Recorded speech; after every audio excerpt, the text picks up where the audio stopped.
Bismillahirrahmanirrahim. Assalamualaikum warahmatullahi wabarakatuh. Innal hamdalillah nahmaduhu wa nasta'inuhu wa nastaghfiruhu wa na'udzu billahi min shururi anfusina wa sayyiati a'malina. Man yahdihillahu fala mudilla lah wa man yudlil fala hadiya lah.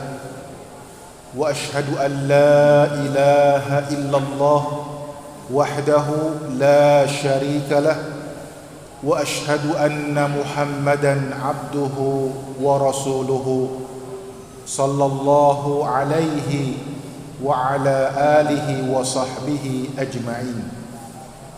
Qala Allah Ta'ala ya ayyuhalladzina amanu taqullaha haqqa tuqatih wa la tamutunna illa wa antum muslimun.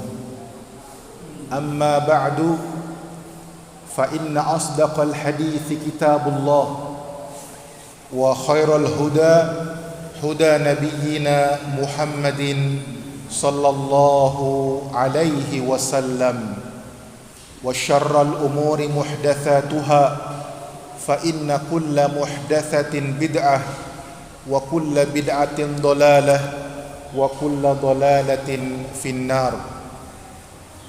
Saudara-saudaraku kaum muslimin yang semoga dimuliakan Allah Subhanahu wa taala, alhamdulillah, dengan nikmat dari Allah Subhanahu wa ta'ala, kita pada subuh hari ini di hari Ahad, hari yang ke-12 di bulan Rabiul Akhir tahun 1447 Hijriah, bertepatan dengan tanggal 5 Oktober 2025 Masehi.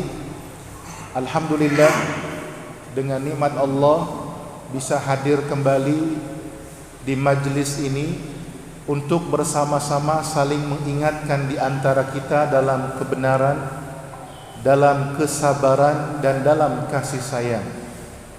Juga bersama-sama mempelajari ilmu yang bermanfaat.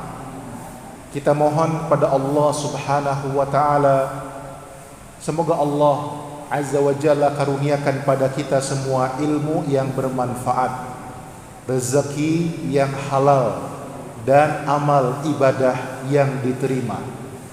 Allahumma inna nas'aluka ilman nafi'an wa rizqan thayyiban wa amalan mutaqabbalan. Allahumma anfa'na bima 'allamtana wa 'allimna ma yanfa'una wa zidna ilma. Saudara-saudaraku yang semoga dirahmati Allah Subhanahu wa ta'ala, kita kembali membahas kitab Riyadhus Shalihin karya Al-Imam An-Nawawi rahimahullahu ta'ala rahmatan wasi'ah. Pada pembahasan yang lalu kita sudah membahas tentang keutamaan sholat subuh dan sholat asar, di mana terdapat keistimewaan pada sholat subuh dan sholat asar. Apa saja di antara keutamaannya?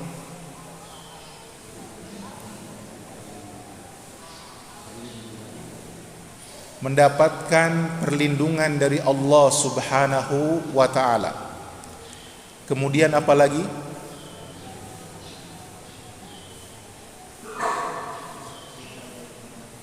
Disaksikan oleh para malaikat yang ditugaskan oleh Allah Subhanahu wa ta'ala, malaikat siang dan malaikat malam. Kemudian apa lagi? Diberikan jaminan masuk ke surganya Allah Subhanahu wa ta'ala. Inilah keutamaan yang besar dari senantiasa menjaga sholat subuh dan sholat asar. Semoga Allah Subhanahu wa taala memberikan taufik kepada kita semua untuk dapat menjaga 5 waktu solat kita. Solat subuh, zuhur, asar, maghrib, dan isya. Ya. Saudara-saudaraku yang semoga dirahmati Allah, sekarang kita masuk pada bab yang berikutnya, yaitu bab fadlul masyi ilal masajid, keutamaan pergi ke masjid. Silakan dilihat yang bawa bukunya. Berkata muallif rahimahullahu taala rahmatan wasi'ah, an Abi Hurairah radhiyallahu anhu anna an-nabiy sallallahu alaihi wasallam qala man ghada ila al-masjid aw raha a'addallahu lahu fil jannati nuzulan kullama ghada aw raha, muttafaqun alaihi. Dari sahabat Abu Hurairah, semoga Allah meridhoinya, bahwasannya Nabi sallallahu alaihi wasallam bersabda, barang siapa yang pergi di pagi hari ke masjid atau pergi di sore hari ke masjid, maka Allah Subhanahu wa taala siapkan baginya nuzula, yaitu hidangan, hidangan di surga setiap dia pergi di pagi hari atau di sore hari ke masjid. Hadis ini sahih, disepakati oleh Al-Imam Al-Bukhari dan Muslim. Saudara-saudaraku yang semoga dirahmati Allah Subhanahu wa taala, siapa sahabat Nabi yang meriwayatkan hadis ini? Abu Hurairah radhiyallahu anhu, sahabat yang paling banyak meriwayatkan hadis dari Nabi sallallahu alaihi wasallam. Siapa nama asli dari Abu Hurairah? Abdurrahman ibn Sakhrin radhiyallahu anhu.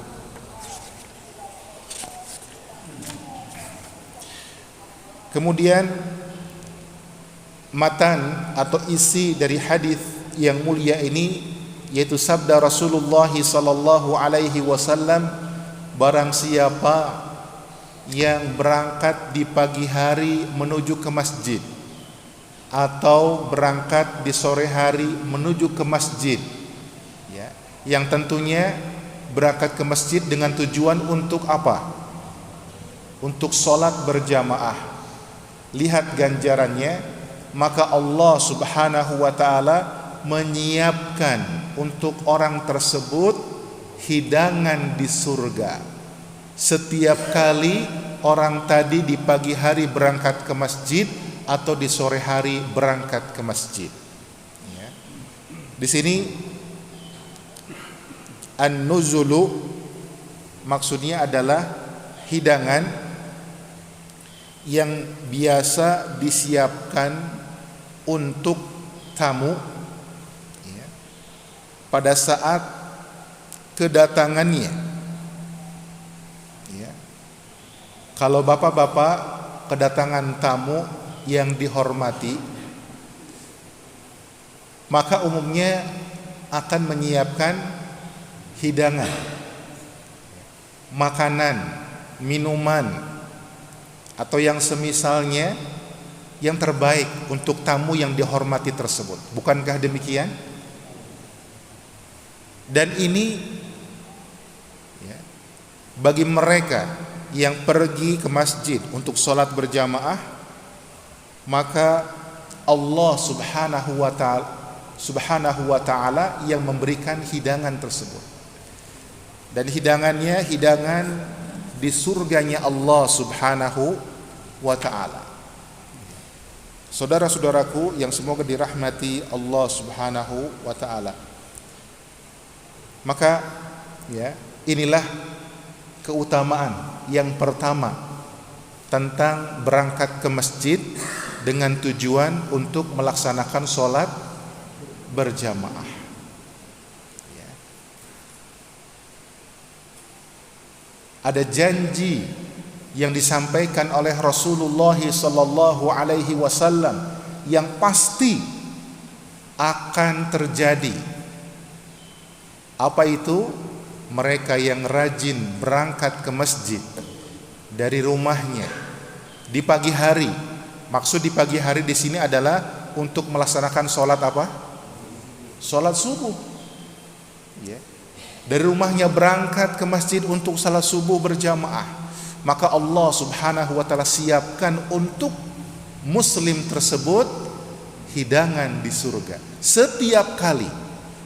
Ya. Semakin banyak dia berangkat ke masjid untuk sholat berjamaah, maka semakin banyak pula hidangan yang akan disiapkan untuk dirinya di surga. Subhanallah. Ya. Allahumma inna nas'alukal jannah wa na'udzubika minan nar. Allahumma inna nas'alukal jannah wa na'udzubika minan nar. Allahumma inna nas'aluka jannatal firdausal a'la wa na'udzubika minan nar. Kita lanjutkan hadis yang berikutnya.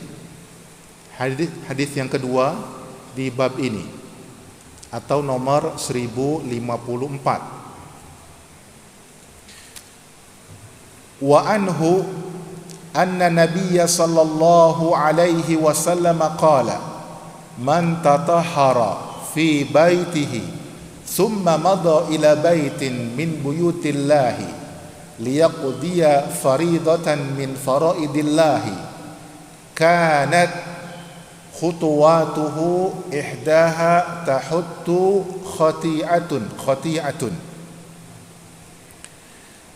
kanat khutuwatuhu ihdaha tahuttu khati'atan wal ukhra tarfa'u darajatan. Rawahu Muslimun. Berkata muallif rahimahullahu ta'ala, dan darinya maksudnya dari siapa? Dari sahabat Abu Hurairah radhiyallahu anhu, bahwasannya Nabi sallallahu alaihi wasallam bersabda, man tatahhara fi baitihi, barang siapa yang berwudu di rumahnya. Ya, dia berwudu, dia bersuci di rumahnya, bukan di masjid, tapi di rumah dia sudah berwudu terlebih dahulu. Thumma madha ila baitin min buyutillahi, kemudian dia berangkat ke salah satu rumah di antara rumah-rumah Allah. Apa maksudnya? Rumah Allah apa maksudnya? Masjid. Ya, dia berangkat ke masjid untuk apa? Liyaqdiya faridatan min faraidillah, untuk menunaikan salah satu kewajiban fardu, kewajiban di antara kewajiban-kewajiban yang telah diwajibkan Allah Subhanahu wa taala. Dan di antara yang diwajibkan Allah Subhanahu wa taala adalah salat yang 5 waktu. Jadi dia berwudu di rumahnya, kemudian dia berangkat ke masjid untuk salat berjamaah. Kanat khutuwatuhu ihdaha tahuttu khati'atan, maka langkah-langkahnya secara lahiriah di sini adalah langkah-langkah kakinya. Langkah-langkah kakinya terhitung setiap langkah itu menghapuskan dosa-dosanya. Wal ukhra tarfa'u darajah, dan langkah yang satunya lagi mengangkat derajatnya, mengangkat kedudukannya di sisi Allah Subhanahu wa taala. Hadis ini diriwayatkan oleh Imam Muslim. Hadis ini hadis yang sahih.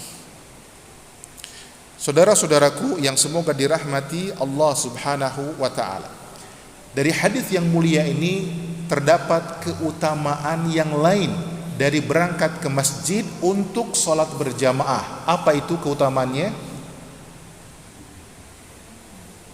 Apa itu keutamaannya? Dihapuskannya dosa-dosanya, diangkat derajatnya di sisi Allah Subhanahu wa taala. Namun di sini ada catatannya, ada syaratnya. Apa syaratnya? Sudah berwudu terlebih dahulu di mana? Di rumahnya. Ya. Sehingga masuk ke masjid sudah dalam keadaan suci. Ya. Ini menunjukkan tentang keutamaan berwudu di rumah, kemudian berangkat ke masjid untuk menunaikan ibadah sholat berjamaah, yang mana akan menghapuskan dosa-dosanya dan mengangkat derajatnya di sisi Allah Subhanahu wa ta'ala. Berikutnya, hadis yang ketiga di bab ini, atau hadis nomor 1055. Qala al-muallifu rahimahullahu ta'ala, wa an Ubay ibn Ka'b radhiyallahu anhu qala, kana rajulun minal ansari la a'lamu ahadan ab'ada minal masjid minhu wa kanat la tukhti'uhu salatun faqila lahu law ishtaraita himaran tarkabuhu fi dhulma'i wa fi ramda'i qala ma yasurruni anna manzili ila jambil masjidi inni uridu ay yuktaba li mamshaya ila al masjidi wa ruju'i idza raja'tu ila ahli faqala Rasulullah sallallahu alaihi wasallam qad jama'a Allahu laka dhalika kullahu rawahu Muslimun. Berkata muallif rahimahullahu ta'ala, dan dari sahabat Ubay bin Ka'ab, semoga Allah meridhoinya, seorang sahabat yang mulia, yang alim dalam Al-Quran, yang pernah ditunjuk oleh Amirul Mukminin Umar bin Khattab radhiyallahu anhu menjadi imam di Masjid Nabawi untuk sholat tarawih di bulan Ramadan, yang setiap rakaatnya membaca 100 ayat Al-Quran. Kata beliau, ada seorang laki-laki dari kalangan Ansor. Apa itu Ansor?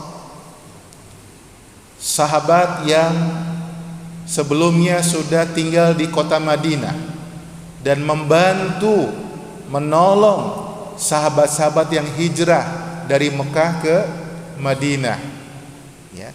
Yang mana sahabat Ansor, sahabat yang memiliki kedudukan di hati Rasulullah sallallahu alaihi wasallam, yang mana dalam hadis yang sahih Rasulullah sallallahu alaihi wasallam bersabda, ayatul iman hubbul ansar wa ayatun nifaq bughdul ansar. Di antara ciri keimanan adalah mencintai sahabat-sahabat Ansar, dan di antara ciri kemunafikan adalah membenci sahabat-sahabat Ansar radhiyallahu anhum ajma'in. Nah, ada seorang laki-laki dari kalangan Ansar yang kata Ubay bin Ka'ab radhiyallahu anhu, yang sepengetahuan saya, ya, dia adalah orang yang rumahnya paling jauh dari Masjid Nabawi. Ya, Masjid Nabawi di kota Madinah Al-Munawwarah, di kota Madinah An-Nabawiyah, ya. Maka di perbatasan kota Madinah, ya, sahabat Ansor ini tinggal di situ. Yang dia paling jauh tempat tinggalnya, antara tempat tinggalnya dengan Masjid Nabawi. Ya. Kalau rumahnya Rasulullah sallallahu alaihi wasallam atau rumahnya Aisyah radhiyallahu anha, di sebelah mananya Masjid Nabawi? Ya. Di sebelahnya. Ya, kalau kita di sini berarti di sebelah kirinya Masjid An-Nabawi. Ya. Dekat dengan masjid. Nah, sahabat Ansor ini rumahnya paling jauh. Ya.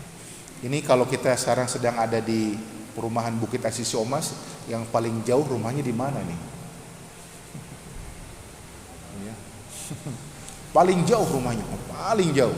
Ya. Tapi lihat, wa kanat la tukhti'uhu salatun.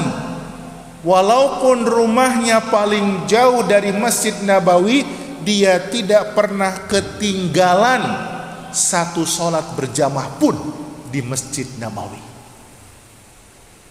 Subhanallah. Rumahnya paling jauh dari Masjid Nabawi, tetapi nggak pernah ketinggalan sholat berjamaah di Masjid Nabawi. Subhanallah. Ini sahabat dari sahabat mana? Ansar. Kalau kita gimana bapak-bapak? Rumahnya paling apa dengan masjid? Paling dekat dengan masjid. Terus sholat jamaahnya gimana?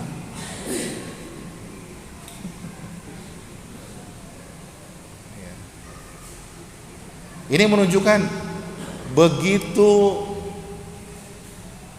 kuatnya keimanan sahabat Ansor ini, dan begitu cintanya dia kepada masjid. Nah, kemudian ya, ada seseorang yang memberikan saran kepada sahabat Ansor ini, ya, karena rumahnya jauh dari masjid. Kira-kira saran apa yang disampaikan ke sahabat Ansor yang rumahnya jauh ini? Apa kira-kira? Apa? Kendaraan. Ya, kendaraan. Maka dikatakan faqila lahu law ishtaraita himaran tarkabuhu fi dhulma'i wa fi ramda'i. Ada yang memberikan saran, sebaiknya engkau membeli keledai. Ya, karena kendaraan yang ada saat itu diantaranya adalah keledai. Kalau zaman kita sekarang ada sepeda, ada motor. Ya. Sebaiknya kamu beli seekor keledai, ya, untuk engkau tunggangi di waktu yang gelap di malam hari, dan juga di waktu yang panas terik di siang hari. Saran ini bagus atau tidak? Ini rumahnya paling jauh dari Masjid Nabawi ini. Ya.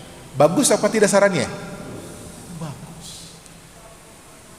Lihat apa tanggapan dari sahabat Ansor tersebut. Kata beliau, ma yasurruni anna manzili ila jambil masjidi. Aku tidak ingin rumahku berdekatan dengan masjid. Inni uridu an yuktaba li mamsyaya ilal masjid wa ruju'i idza raja'tu ila ahli.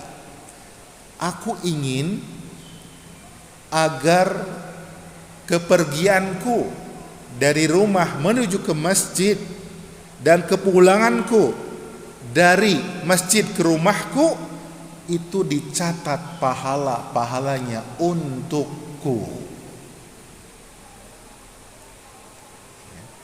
Maka kemudian terdengarlah ucapan dari sahabat Ansor ini oleh Rasulullah sallallahu alaihi wasallam. Maka kemudian Rasulullah sallallahu alaihi wasallam bersabda, qad jama'allahu laka dzalika kullahu. Sungguh Allah subhanahu wa ta'ala sudah menghimpunkan untukmu pahala-pahala tersebut semuanya bagimu. Ya. Pahala-pahala ketika engkau berjalan dari rumahmu menuju ke masjid. Begitulah pahala-pahala ketika kau pulang dari masjid ke rumahmu. Itu semua sudah Allah himpun untukmu semuanya. Ya. Subhanallah. Hadis ini sahih, diriwayatkan oleh Imam Muslim. Saudara-saudaraku yang semoga dirahmati Allah Subhanahu wa ta'ala. Ya. Lihat, ya, ini di zaman sahabat Nabi. Di waktu Nabi sallallahu alaihi wasallam di Madinah, di Arab yang cuacanya bagaimana? Yang barangkali beberapa kali berkunjung ziarah ke Makkah, ke Madinah, ketika musim panas itu bisa sampai berapa derajat Celcius? Ya, hampir 50 derajat Celcius. 48, panas kan? Coba panas, sholat zuhur, ya, berangkat dari rumah ke Masjid Nabawi setiap hari, panas. Kemudian juga ketika musim dingin, yang pernah mendapatkan musim dingin di kota Madinah, berapa derajat? Ya, sampai 5 derajat. Anginnya itu sampai menusuk tulang bahasanya, karena sudah sangat dingin. 5 derajat. Subuh ke masjid suhunya 5 derajat. Ya, dingin. Dan sahabat yang mulia ini rumahnya paling jauh. Menggunakan kendaraan atau tidak sahabat yang mulia ini? Tidak. Artinya apa? Dengan cara apa? Berjalan kaki. Subhanallah. Ini menunjukkan bahwasannya, ya, berjalan kaki dari rumah menuju ke masjid untuk sholat berjamaah lebih baik, lebih utama dibandingkan dengan berkendaraan. Ya. Kalau kita gimana bapak-bapak? Rumah kita nggak jauh-jauh amat dari masjid, ya. Tapi dari rumah kita naik apa? Naik motor. Itulah kita. Ya. Tapi udah gitu pengen pahala yang banyak, gitu kan? Tapi sahabat Ansor ini rumahnya paling jauh dari masjid, berjalan kaki dari rumahnya. Di 5 waktu enggak pernah ketinggalan. Subhanallah.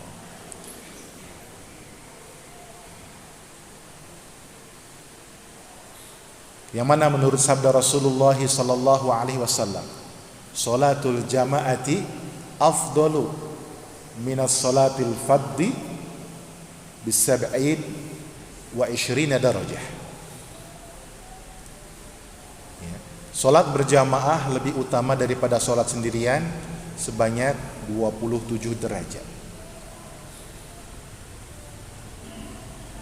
Saudara-saudaraku yang semoga dirahmati Allah Subhanahu wa ta'ala.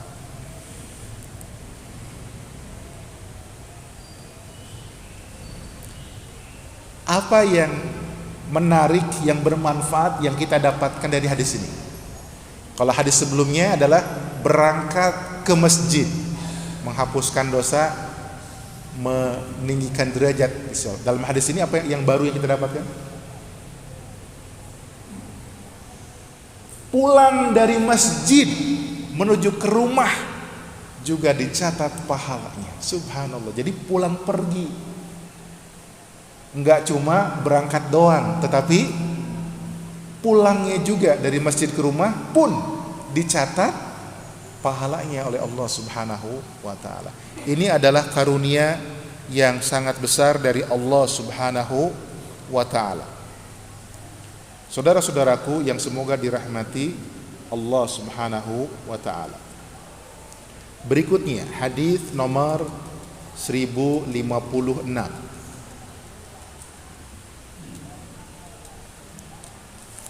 Qala al-muallifu rahimahullahu ta'ala, Wa an Jabirin radhiyallahu anhu qala khalatil biqa'u hawla al-masjidi fa arada banu Salimata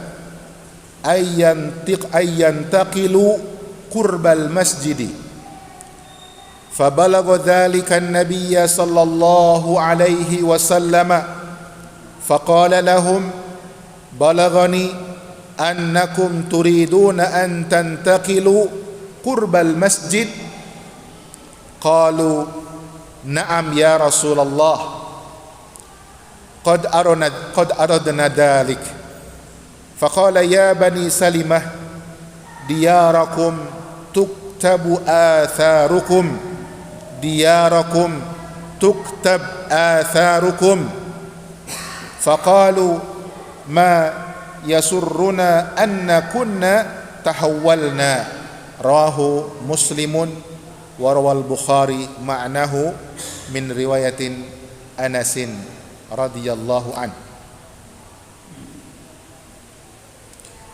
Dari sahabat Jabir bin Abdullah radhiyallahu anhuma, yang mana anak dan ayahnya kedua-duanya adalah sahabat Nabi radhiyallahu anhuma.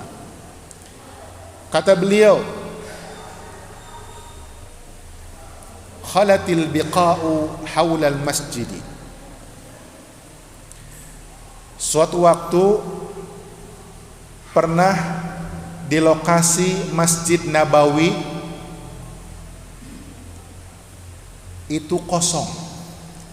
Ada tanah kosong di dekat Masjid Nabawi. Ada kafling kosong di dekat Masjid Nabawi. Kira-kira kalau ada kafling tanah kosong dekat masjid, orang pengennya bagaimana?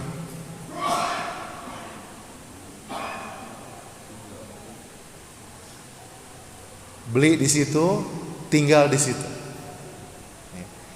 Betul demikian? Demikian pula di sini. Kemudian fa'arada banu Salimata ayyantaqilu qurbal masjid. Dan ada sebuah qabilah, yaitu Bani Salimah, yang Bani Salimah ini rumahnya itu sebenarnya jauh dari Masjid Nabawi, di perbatasan kota Madinah. Bani Salimah ingin pindah rumahnya ke dekat Masjid Nabawi.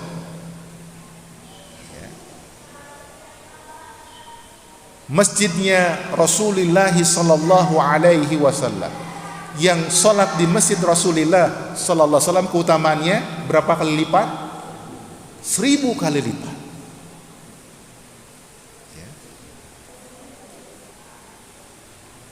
Yang di zaman kita sekarang, berapa Pak harga tanah per meter di kota Madinah itu berapa sekarang? Dibandingkan dengan di Ciomas ini berapa kali lipatnya? Sangat mahal.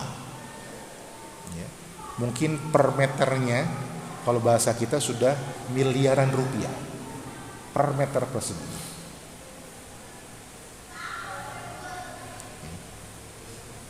Nah, Bani Salimah punya niatan, punya rencana pengen pindah ke dekat Masjid Nabawi. Nah, kabar ini sampailah kepada Rasulullah sallallahu alaihi wasallam. Oh, Banu Salimah mau pindah ke dekat Masjid Nabawi. Maka Rasulullah sallallahu alaihi wasallam bersabda kepada Bani Salimah, "Balaghani annakum turiduna an tantaqilu qurbal masjid." Lihat, Nabi mengkonfirmasi, telah sampai kabar padaku bahwasannya kalian berencana untuk pindah ke dekat Masjid Nabawi. Apakah benar? Jadi ketika terdengar kabar, apa yang dilakukan terlebih dahulu? Tabayyun, konfirmasi, cek and recheck dulu, tatsabbut dulu. Saya dengar begini, apakah itu benar? Dijawab oleh Bani Salimah, "Na'am ya Rasulullah, qad aradna dzalik." Benar ya Rasulullah, kami berencana demikian. Kami pengen pindah ke dekat Masjid Nabawi. Apa jawab Rasulullah sallallahu alaihi wasallam? Bani Salimah, ya Bani Salimah, ya Bani Salimata, diyarakum tuktab atharukum, diyarakum tuktab atharukum.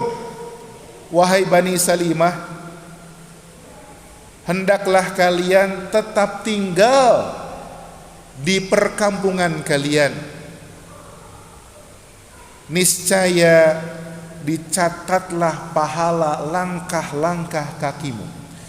Wahai Bani Salimah, diulangi 2 kali, hendaklah kalian tetap tinggal di perkampungan kalian, niscaya dicatat pahala langkah-langkah kaki kalian. Artinya di sini Rasulullah sallallahu alaihi wasallam memerintahkan untuk apa? Untuk apa? Dibolehkan nggak pindah sama Rasulullah sallallahu alaihi wasallam? Tidak boleh. Tetap tinggal aja di sana. Ya. Niscaya dicatat pahala langkah-langkah kalian. Kemudian setelah mendengar sabda Rasulullah sallallahu alaihi wasallam, lihat bagaimana sikap dari sahabat Bani Salimah. Faqalu ma yasurruna anna kunna tahawwalna. Ya. Kata Bani Salimah, ya, setelah mendengar sabda Rasulullah sallallahu alaihi wasallam, ya, kami tidak suka pindah rumah ke dekat masjid. Kenapa? Untuk melaksanakan perintahnya Rasulullah sallallahu alaihi wasallam. Artinya sikap para sahabat ketika ada sabda Rasulullah sallallahu alaihi wasallam yang mengandung perintah, bagaimana sikap mereka?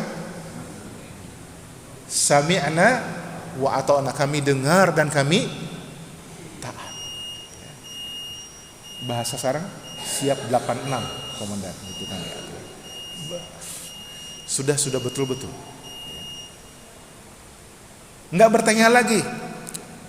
Ya Rasulullah, kan enak kalau dekat-dekat masjid gitu. Ya. Mau komat bisa juga, banyak alasan. Ya. Tapi inilah sikap para sahabat, generasi terbaik umat Islam yang Allah ridho kepada mereka. Mereka pun ridho kepada Allah Subhanahu wa taala. Ketika Allah Subhanahu wa taala dan Rasulnya sallallahu alaihi wasallam sudah menetapkan sebuah keputusan, enggak ada lagi pilihan untuk mereka. Mereka mengatakan sami'na wa ata'na. Kami dengar dan kami patuh. Subhanallah. Saudara-saudaraku yang semoga dirahmati Allah Subhanahu wa taala.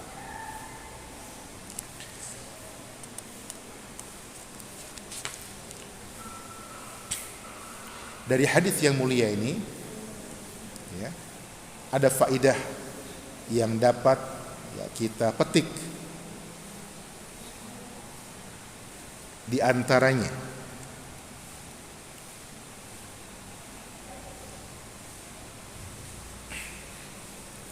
yang pertama, disukainya orang-orang masyarakat awam bertanya kepada para ulama dalam urusan mereka. Disukainya kita ini berkonsultasi kepada para ulama dalam urusan kita.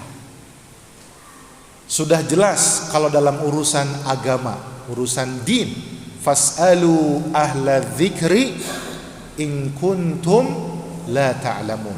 Bertanyalah kepada para ulama kalau kalian tidak mengetahui? Ternyata bukan sekedar urusan agama saja. Sekarang saya tanya, urusan pindah rumah ini urusan agama atau bukan? Urusan pindah rumah? Bukan. Tapi tetap konsultasi kepada ahli ilmu, kepada para ulama.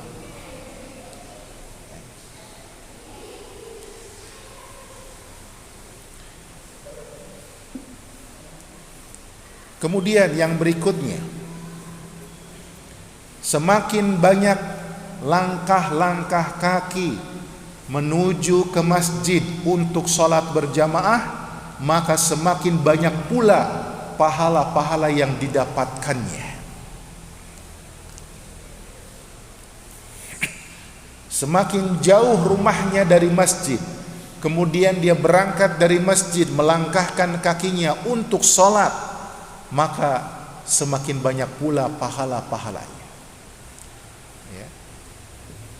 Di zaman para sahabat, ketika disampaikan pahala, mereka begitu bersemangat. Pahala itu konkret atau ghaib? Ghaib. Yang kadang buat orang, sebagian orang di zaman sekarang mungkin tidak tertarik apa itu pahala. Ya tidak. Pengennya yang nyata, yang konkret. Betul demikian? Tapi di zaman sahabat ketika disampaikan keutamaan dari amal-amal soleh, diberikan ganjaran, pahala, mereka bersemangat. Mereka mengejar pahala tersebut. Kenapa? Yang mengatakan adalah Rasulullah sallallahu alaihi wasallam, as-sadiqul masduq, yang jujur, yang benar lagi dibenarkan. Makanya kalau kita bicara ikhlas, yang dimaksud dengan ikhlas itu adalah seseorang melaksanakan ibadah mengharapkan keridhaan Allah dan mengharapkan pahala di akhirat, bukan pahala ganjaran dunia. Ya. Karena ganjaran dari amal ibadah itu ada dua macam, ada ganjaran di dunia dan ada ganjaran di akhirat. Ya. Apa contoh ganjaran di dunia? Kalau orang jalan kaki dari rumahnya ke masjid, kira-kira apa faedah dunianya? Jalan kaki dari rumahnya ke masjid, badannya jadi sehat. Itu ganjaran dunia atau ganjaran akhirat? Ganjaran dunia. Badannya jadi sehat, ya. Jantungnya jadi kuat, ya, karena dengan berjalan kaki itu usianya bisa bertambah panjang. Ini secara duniawinya, betul demikian?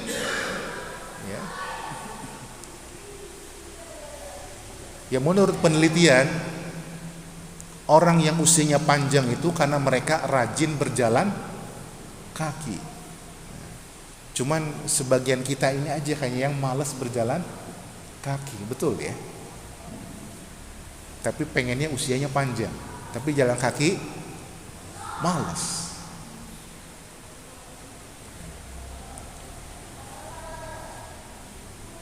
Itu ganjaran dunia. Nah, seseorang melaksanakan ibadah disebut ikhlas ketika dia mengharapkan ridha Allah dan mengharapkan ganjaran akhirat.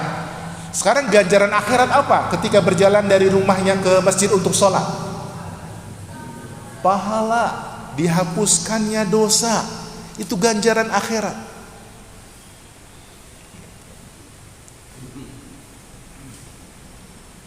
Itu ganjaran akhirat. Hendaklah ya kita mohon taufik kepada Allah Subhanahu wa taala dalam beribadah mengharapkan keridhaan Allah dan ganjaran akhirat.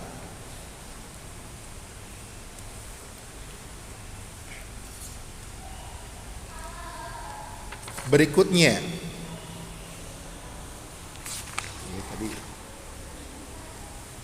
ini sudah ya. Amal-amal kebaikan kalau dilaksanakan ikhlas lillahi ta'ala, maka akan dicatat pahala-pahala kebaikan untuk dirinya.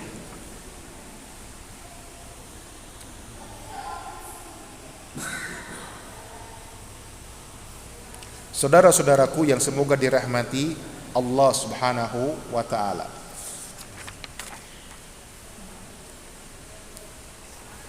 satu lagi hadisnya, hadis nomor 1057.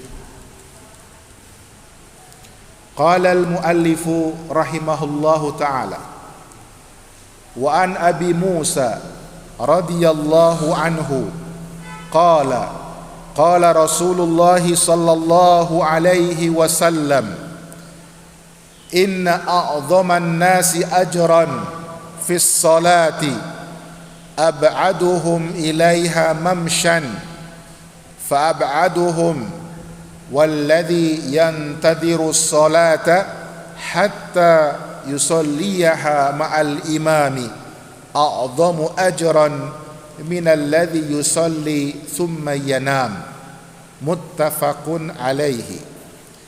Dari sahabat Abu Musa al-Ash'ari radhiyallahu anhu, semoga Allah meridhoinya, beliau mengatakan Rasulullah sallallahu alaihi wasallam bersabda, sungguh orang yang paling besar mendapatkan pahala solat berjamaah di masjid adalah orang yang paling jauh perjalanannya dari tempat tinggalnya ke masjid.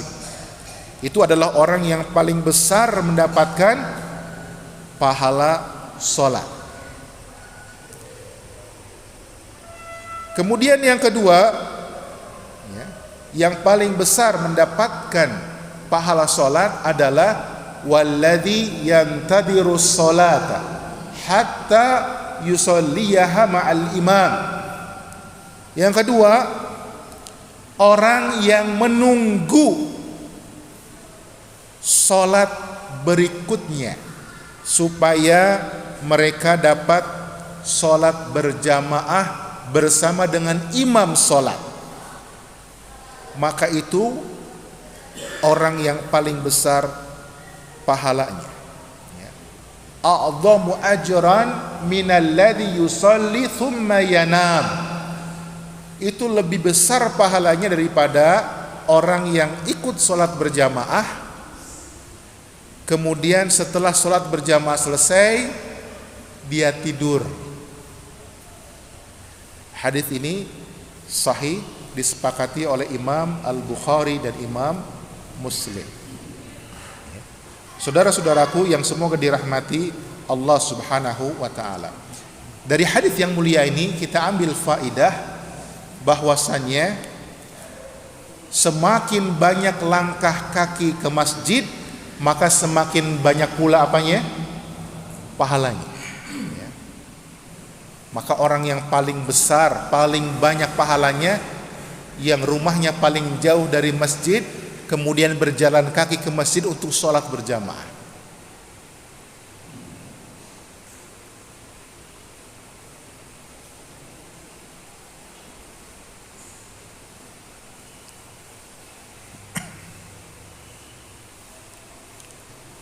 Kemudian yang kedua, disebutkan dalam hadis ini sholat bersama imam.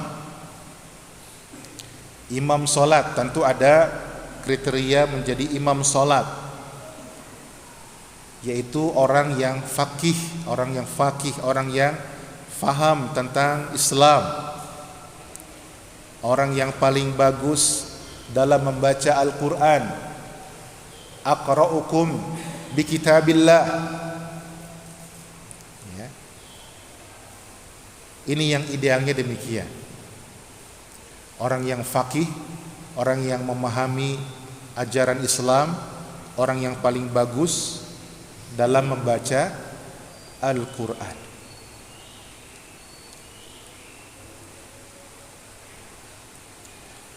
Kemudian faidah yang berikutnya adalah tentang keutamaan sholat berjamaah bersama imam.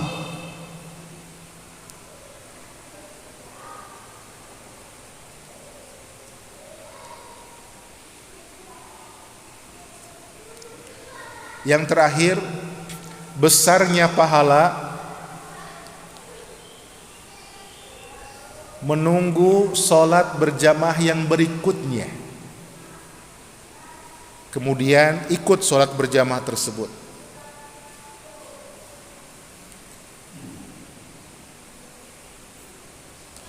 Atau keutamaan sholat berjamaah daripada sholat sendirian. Misalnya begini,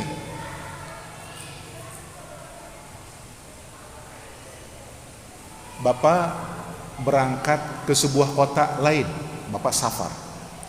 Lalu di perjalanan berhenti ada sebuah musola, sebuah masjid kecil.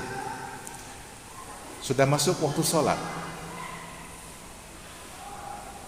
Bapak masuk ke situ sendirian.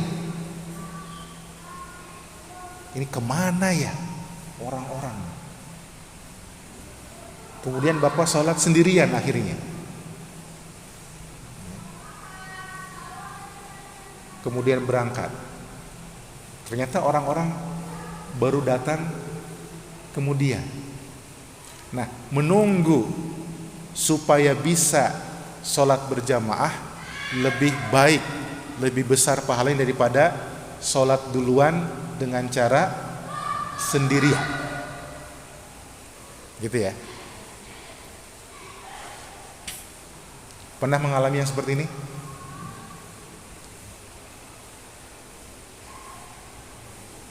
Kemudian juga ada keutamaan ya, sesudah sholat nunggu dulu di masjid, menunggu sholat yang berikutnya. Nah, ini yang sudah kita pahami insyaallah. Umpamanya Bapak sholat maghrib berjamaah di masjid, setelah maghrib tidak pulang ke rumah, tapi tetap di masjid untuk menunggu waktu sholat isya, kemudian berjamaah sholat isya, maka itu besar sekali pahalanya menunggu sholat yang berikutnya. Yang paling sering antara sholat apa nunggunya Pak? Maghrib dengan isya, karena waktunya pendek.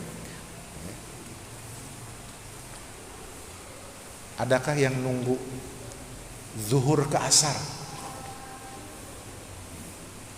Subhanallah.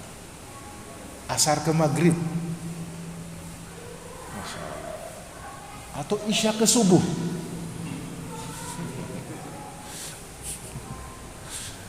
Ya. Ada. Siapa mereka? Mu'takifin, orang-orang yang itikaf di masjid. Ya. Ketika itikaf di masjid ya, di bulan Ramadan, dan ini termasuk salah satu amalan sunnah ya, di 10 hari terakhir Ramadan, siang dan malam di masjid, maka menunggu sholat yang satu ke sholat yang berikutnya, diisi dengan berbagai macam ibadah. Itu keutamaannya pun sangat besar. Inilah diantara beberapa faidah, semoga bermanfaat. InsyaAllah kita akan tuntaskan pada pertemuan yang akan datang di bab keutamaan berjalan ke masjid untuk sholat berjamaah. Semoga Allah subhanahu wa ta'ala memberikan taufik, memberikan pertolongan kepada kita semua agar kita dapat mengamalkan amal-amal yang dicintai oleh Allah subhanahu wa ta'ala. Di antaranya adalah berangkat ke masjid untuk melaksanakan sholat berjamaah ya. Lebih utama berjalan kaki, bukan berarti haram pakai kendaraan, boleh, namun lebih utama dengan berjalan kaki. Wallahu ta'ala a'lam bisawab, wa sallallahu wa sallama ala nabiyyina Muhammad walhamdulillahi rabbil alamin. Apabila ada yang ditanyakan dipersilahkan. Ya, Pak.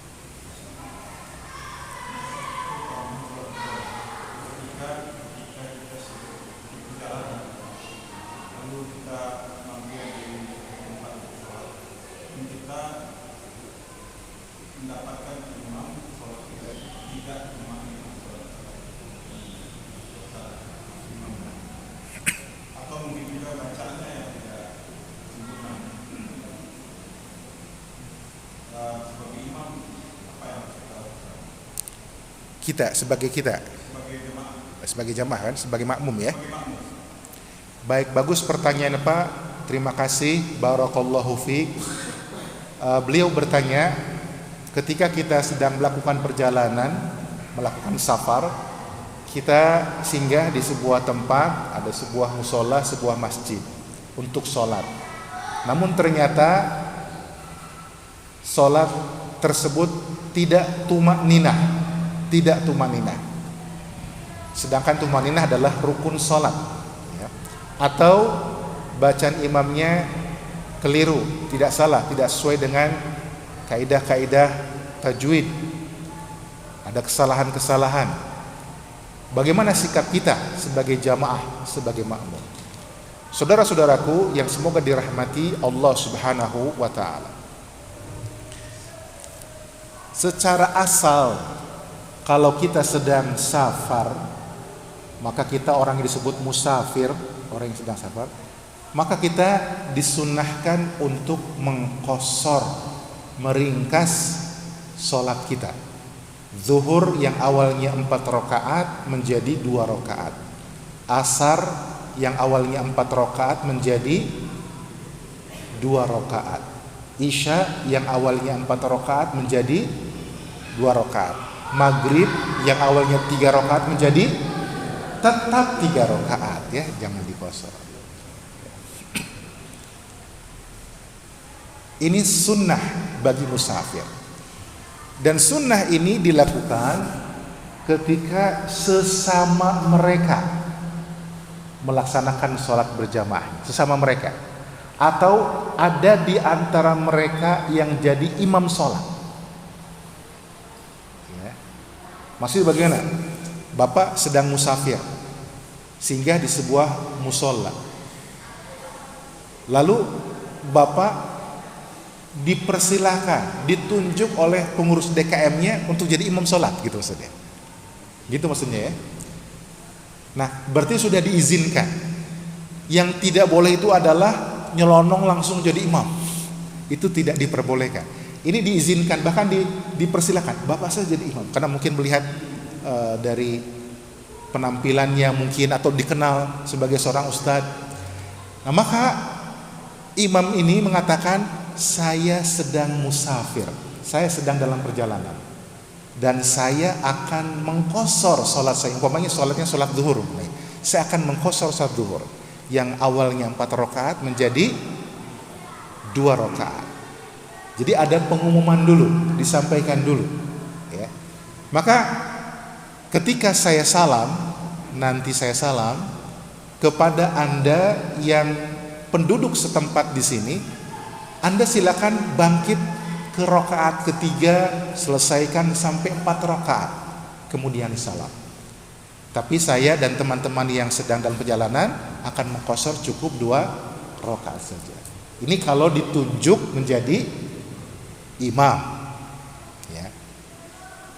Lain halnya kita bergabung, bermakmum kepada imam yang penduduk setempat, maka kita sempurna sholatnya 4 rakaat, tidak dikosor ya. Sempurna baca sholatnya 4 rakaat. Zuhurnya kita 4 rakaat karena kita jadi makmum. Kata Nabi SAW, ju'ilal imamu liyu'tamma bihi, dijadikan imam itu untuk diikuti. Nah sekarang sesuai pertanyaan, imamnya tidak tumakninah. Contohnya adalah terburu-buru sholatnya, tergesa-gesa sholatnya, diibaratkan seperti burung yang mematuk ya, ekspres sholat ya. Allahu Akbar, Allahu Akbar, sami Allahu liman hamidah, Allahu Akbar, sangat cepat sholat ya. Belum membaca subhana rabbiyal azim langsung sami Allahu liman hamidah. Sedangkan tumaninah adalah rukun di antara rukun sholat. Rukun itu artinya sesuatu yang harus ada dalam sebuah ibadah. Kalau tidak ada, maka menjadi bagaimana ibadah tersebut? Tidak sah. Ini seperti kisah yang terjadi di zaman Nabi SAW. Ada seorang sahabat datang ke Masjid Nabawi, kemudian sholat 2 rakaat, kemudian mengucapkan salam kepada Nabi SAW, Maka Nabi menjawab salamnya dan mengatakan, irji fasalli fa innaka lam tusalli. Kembalilah, salatlah karena kamu belum salat. Maka sahabat ini salat lagi, kemudian datang lagi kepada Nabi mengucapkan salam, dijawab salam oleh Nabi dan mengatakan, irji fasalli fa innaka lam tusalli. Balik, salat lagi, kamu belum salat. Sampai 3 kali diulang. Berapa kali? 3 kali. Kemudian sahabat ini mengatakan, ya Rasulullah, aku sudah tidak sanggup lagi, ajarkan aku salat. Maka Nabi selesai mengajarkan sahabat tersebut, kalau engkau mau salat, berdirilah menghadap kiblat, kemudian bertakbirlah, takbiratul ihram. Dijelaskan termasuk tumakninahnya, karena sahabat ini salatnya tidak tumakninah. Jadi salat yang tidak tumakninah, maka salatnya tidak sah. Nah, sikap kita bagaimana? Itu pertanyaannya, ya. Yang terbaik adalah kita mengulangi salat tersebut sendirian. Ya, kita salat lagi salat jamaah karena tidak tumanina, kita bangun lagi, kita mengulangi salat kita dengan tumanina. Karena tumanina adalah rukun salat. Itu kalau tidak tumanina, sikap kita mengulangi kembali salat kita. Yang kedua, terkait dengan bacaan salat imam. Bacaan salat ini kesalahannya, kalau ada kesalahan itu ada 2 macam. Ada kesalahan yang fatal dan ada kesalahan yang tidak fatal. Ya. Kalau kesalahannya fatal, ya, sampai mengubah makna dari bacaan ayat-ayat Al-Quran, ya, merubah lafaz Al-Quran, dan apalagi terjadi pada surat Al-Fatihah yang merupakan rukun salat, ya, maka ini pun yang terbaik buat kita mengulangi salat kita. Tapi kalau kesalahannya itu tidak fatal dan juga tidak terjadi pada surat Al-Fatihah, maka kita tidak perlu mengulangi sholat kita. Tetap sholat kita sah insya Allah. Kesalahan itu menjadi tanggungan dari imam sholat tadi. Begitu ringkasnya. Allahu ta'ala alam bissawab. Gitu Pak. Ya boleh. Ketika mengulangi sholat sendirian,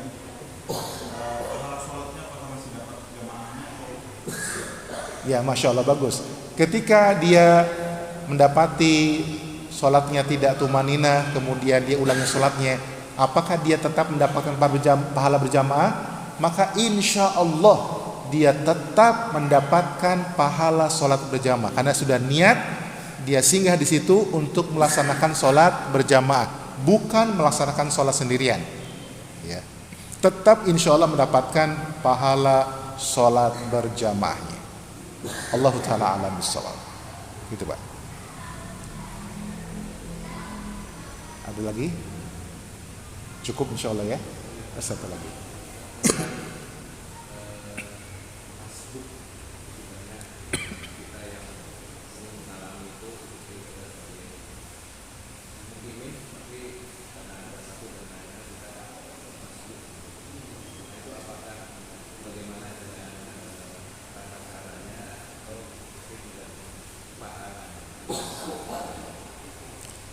Masya Allah, barakallahu fiik. Ini pertanyaannya pendek tapi jawabannya sebenarnya panjang banget Pak tentang masbuk ini ya. Barakallahu fiik. Perlu kajian khusus ya tentang masbuk. Yang pertama dulu tentang tata caranya secara singkat. Seseorang yang masbuk, yang terlambat sholat, dia